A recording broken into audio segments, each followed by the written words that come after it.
Hi guys, today's video is all about this tank, which is a 60cm nature aquarium style, and I want to show you how I built this step by step and give you some nice footage at the end of the video. Hello, Hardscape here and welcome to another adventure on aquascaping. Alright then, so this is probably my favourite aquascape I've done for a while. This is an island style aquascape, and the purpose of today's video is to tell you all about it, the equipment I'm running on it, and how it was built step by step. Voice sounds a bit strange, I've had a bit of a cold last few days, so yeah, excuse that. So what I'm going to do is discuss how I created this aquascape and talk about what's got into the aquascape over the time it's been going. So without further ado, let's get stuck in, with the first being the equipment I'm running on this aquascape. Let's do it. So starting from the lighting is one of my personal favourite lights. It's the Hygrophila Vivid Mini, and I run this for around about 7 hours a day. I know you guys are interested in the settings I actually have running, so I'll overlay that as I'm talking. So yeah, great light, perfect for growing plants, and the colour rendition is absolutely amazing for bringing the greens out, the reds, making the colours really pop. One of my favourites, like I was saying. Coming down from the light, the actual tank itself is an ADA 60p, and it's 60cm long, 36cm high, and front and back 30cm. Gorgeous aquarium, minimal silicone work. I don't think I'll ever be able to say that. Minimal silicone work, yeah. So really clean silicone lines, really good quality glass, which is ultra clear. Brilliant aquariums, brilliant. The tank is standing on Horizon Aquatics custom tanks, so this is a lovely grey colour, minimalistic again, and it's got everything you need as far as openings, the side openings at both sides for putting your hosing through, all that sort of thing. Great cabinets. So these you can set up and adjust from the inside to get the tank level. So yeah, great little cabinet. Inside the cabinet I'm running the AQUASCAPE Biomaster Thermal 350, and that's got some clear hosing coming through, and I'm using the stainless steel way from Seachem's Aquavita range. I keep chopping from glassware to stainless steel, but stainless steel, so easy to maintain, so easy to clean. So that's what I've chosen to use in this one. So that's Seachem's Aquavita stainless steel, inlet and outlet. It's like a jet pipe, and I've just got this turned down as well because it is quite intense. There is a light screen on this with a graded background, so this is the blue graded background from ADA with an ADA light screen, which is a new purchase of mine. They are expensive, but as you can see, they make a huge difference to your actual aquascape. So yeah, that's why I've got this on for you guys now, to show you that. I'm running CO2 on this one, and the CO2 is actually in the cabinet next door to it, and I'm running 2 aquariums off the one cylinder using the manifold set from CO2 Art. So both these tanks, you can see, I don't know if you can see this one actually, but both these tanks are running on CO2, the CO2 Art regulator, manifold set with 2 inline diffusers. So the inline diffuser just fits on the hosing on your outlet, and that diffuses it directly through in tiny little tiny little bubbles. One day I will learn to talk, I promise. Yeah, so I think that's all the equipment covered, all the hardware, and everything's working great. Next up, we're going on to the concept. So the concept of this is a setup inspired by one of my personal favourite aquascapers, and that's Hygrophila, one of the ADA staff. He's a brilliant aquascaper, and I've always loved his type of aquascaping style. So in this case, it's a nature aquarium style islandscape. And he's done a few of these in the past. I believe he done one at Green Aqua as well, this type with similar plants. And it's just something I've really liked, and I thought I'm going to create a version myself, see what I do. And on that note, I couldn't believe it. I do post regularly on Instagram, so if you want to check that out, it's just Hardscape on Instagram. You can see me work on a regular basis on there. And I posted this, and Hygrophila himself actually commented saying, "Good job," which was like, wow. I mean, to me, that's like a little idol of mine. liking your work, and it's a major compliment. So as you can tell, I was rather excited about that. So thanks Dashiraki, thank you very much, really meant a lot, that. So anyways, let's get on. So yeah, that's the concept. So you could say it's copying. It is a copy, and I'll admit that. Have I put my own spin on it? I don't know. And if it is a copy, there's no harm in it.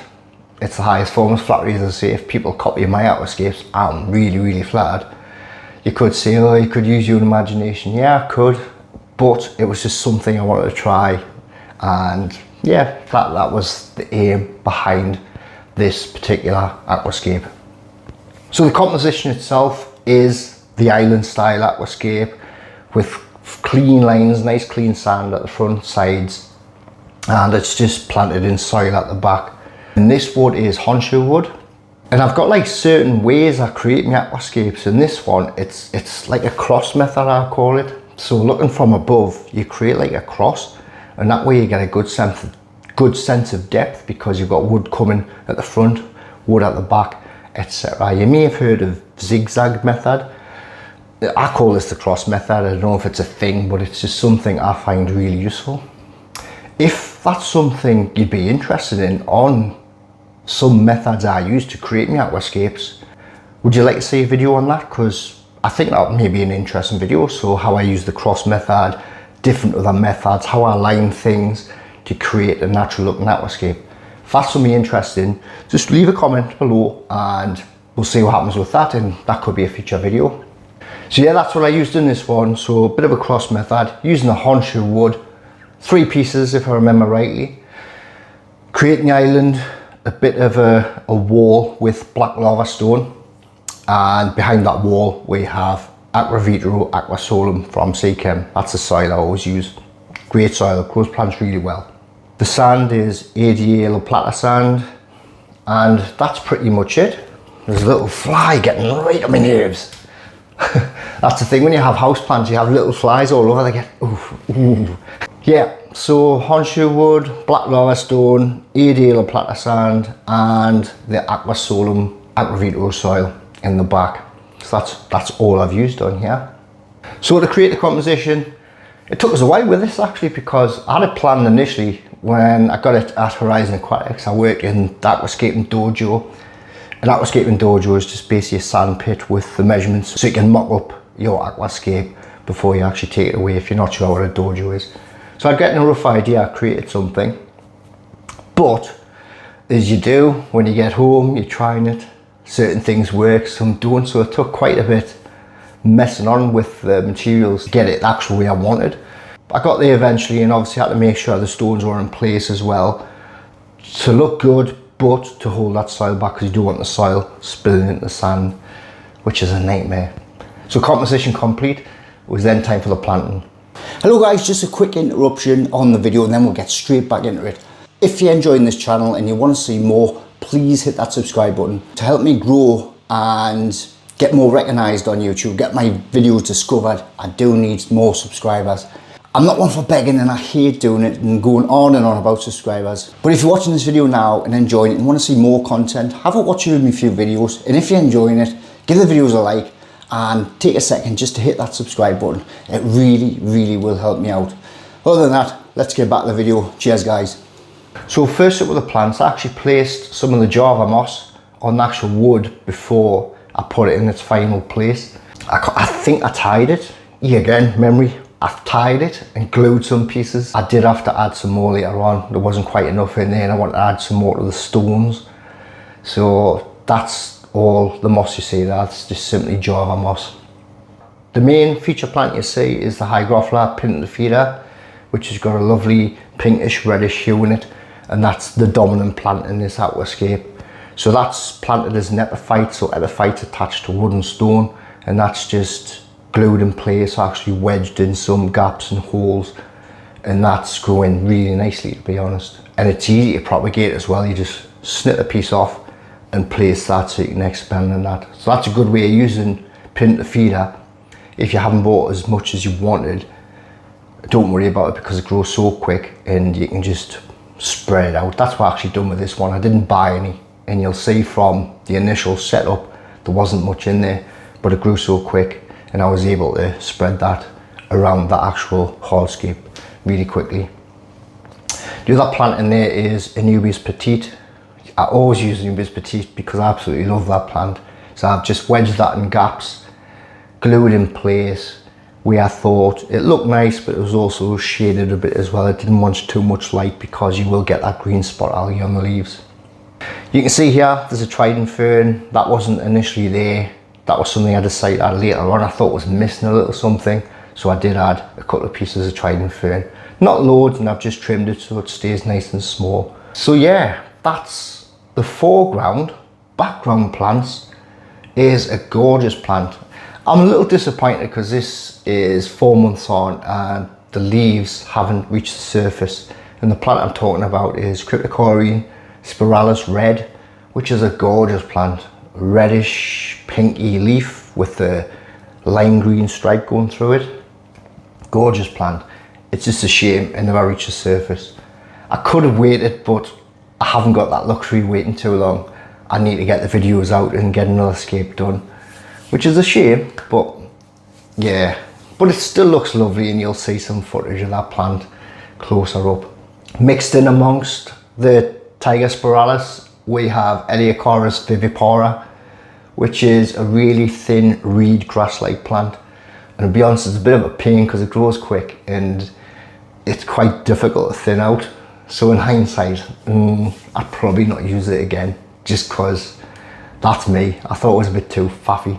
There's different techniques you can use, like using a comb to thin it out, but I find that it kept uprooting it. It's a lovely plant and it's brilliant to blend in, but it's just a bit of a nuisance to maintain, so bear that in mind if you're going to go for Eleocharis vivipara. So yeah, when it was first planted, it looked pretty rubbish in all honesty, which you'll see. It looked bare, it looked like there was hardly anything there. But that's the thing with aquascapes, with planted aquariums. You've got to be patient because it's really hard to get that look from the off. Using particular plants, it can be done if you get mother plants, you get large plants, or you can plant really densely from the off. It will look good, but you've got to allow plants to adapt to the underwater conditions, and they kind of like change shape, change form. Some melt away and come back as a different plant altogether. So you got to be patient and just let it develop over time, like a garden. You can visualize your garden same as you will your aquascape. You know it's going to take a bit of time to live up to your expectations of how you visualize it, kind of thing, if that makes sense. So you just got to be patient. This did look a bit poop when I first done it, but now I love the way it looks. Great. I love the way the moss looks. So planting done, and once it was filled, maintained, ready for livestock. The first livestock added was the algae eating crew. So we've got a mono shrimp in here. There's one just there. A mono shrimp. We have our sinkless, the lovely cute ottos, and there's a couple of horny-right snails in there as well. Then it was time for livestock. I knew what livestock I wanted all the time, and again that was a direct copy of Hygrophila scape. He had used the threadfin rainbow fish, which are little beauties. I'd never had them before, and Horizon Aquatics managed to get them in for us, so thanks guys. Gorgeous little fish. And initially that's the only fish I was going to have in this setup, but I had stripped a few tanks and I had some fish I didn't know where to put, and they're now in here. I've got some emerald iris borer in here from another scape, and they actually really suit the scape. And I've got a fish, I never know the name, so I'll overlay. Some people call them kitty tetras, but they're not actually kitty tetras. I really can't remember, so yeah, it's best if I overlay that. And these should have been in there temporarily, but they suit the scape and I've just left them there, and all the fish are getting on fine, so why change it? So yeah, that's the livestock. Start of the show, the threadfin rainbow fish. Oh, little beauties. I'll just touch on the maintenance routine. So maintenance, for the first couple of weeks, I change the water most days of the week, roughly around 40–50%. I'm not set in stone on, I used to change like religiously 60–70% of water, but now I just play it by ear, and as long as I'm doing a regular water change. Lately I've started doing twice a week, a little smaller water changes twice a week, and that seems to work better for me. But for you guys, if you work around work and whatever's easier for yourselves, that's the way to do it. As long as you get a weekly water change in, I think that'll stop getting any issues. But we'll cover that in a maintenance video. Just in general, I was changing water most days of the week for the first couple of weeks. Then once things settled, I just went to once a week, twice a week, as I was saying. For the first 2 weeks, I was dosing nothing but Seachem Flourish Advance. It's a really good product that helps stimulate root and bud growth in the early stages, and I use it all the time. It's the only product I use for the first 2 weeks with regards to the plants. So Flourish Advance from Seachem. Obviously I use a water conditioner. I use Seachem Prime for when I'm doing the water changes. Removes the chlorine and helps detoxify ammonia, that sort of thing. So yeah, Prime every water change. If you're putting new water into your tank, if you're not using RO water, it's important that you use your Prime. So after the first couple of weeks, then I went on to my regular dosing routine, which consists of trace elements. So Flourish Trace, that contains all the trace elements needed, which deplete really quickly and which deplete really quickly in a planted aquarium. So trace elements really important. So that gets dosed daily, as well as potassium, which is another element which depletes quickly. So potassium daily. So that's the main ones: trace elements, potassium on a daily basis, and a couple of times a week I add iron as the plants grow and need that extra iron stimulation sort of thing, especially red plants. I add iron twice a week as per bottle instructions. Everything is as per bottle instructions. So in this case, 1 capful for every 200 litres. So as you can see, that's highly concentrated, and you only need a tiny amount for the 60 litres needed in here. So that's iron twice a week. And depending on how many fish I stock, I like to put nitrogen in once, twice a week. I've noticed if, particularly when my tanks aren't heavily stocked with fish, the plants can go a bit pale. I've noticed in certain plants, for example, Hygrophila tripartita, I've noticed that gets like pale leaves, and when I start dosing nitrogen once, twice a week, it's really helped with that.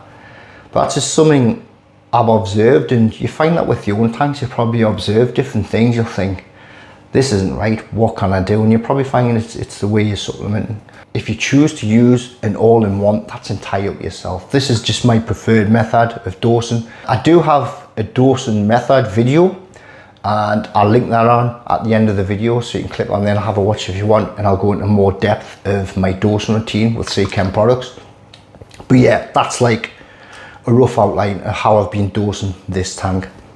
So that's it, guys. I think that's everything covered on this scape. I hope you've enjoyed it, and what I'm going to do before I go is leave you some nice footage, and I'm going to leave it a little bit longer than I normally do because I've had some comments saying there's not enough footage at the end of the finished video. As usual, guys, thank you so much for watching. Really do appreciate it. So till next time, see you later.